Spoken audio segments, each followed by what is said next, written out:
महाराष्ट्रातला समुद्र या देशाचा सर्वोच्च न्यायालयाचा मुख्य न्यायाधीश असताना ज्या पद्धतीने त्यांच्यावर हल्ला करण्याचा प्रयत्न केला तो विचार या महाराष्ट्रातून देशातून उठून टाकण्यासाठी महाराष्ट्राच्या सुपुत्राच्या पाठीमागे आम्ही सगळेजण आहोत हा संदेश देण्यासाठी आम्ही मोर्चा काढला।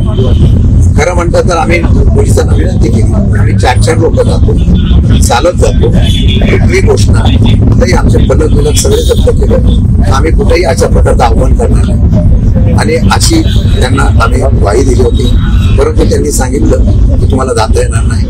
आम्ही हुतात्मा चौकामध्ये 104 हुतात्म्यांना अभिवादन केलं। महाराष्ट्र एकसंघतेने जो स्वतंत्र महाराष्ट्र त्याचा स्वाभिमान जागृत करण्यात आम्ही त्या ठिकाणी अभिवादन केलं आणि इथं येऊन डॉक्टर बाबासाहेब आंबेडकरांच्या विचाराचे पाईक असलेले या ठिकाणी या विचाराला आणि संविधानाला फार मोठ्या प्रमाणात या देशाने मानलेलं आहे। त्या विचाराचे पाईक असलेलं रोई साहेबांच्या असलेल्या घोषित केलेलं आहे।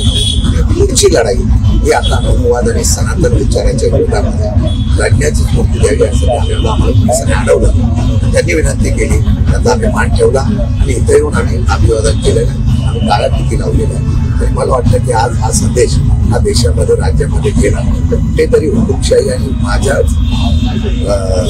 माझ्या बापाचं सरकार आहे अशा प्रकारची जी काही लोकांना कमेंट झालेली आहे त्याला कुठेतरी जरा कसं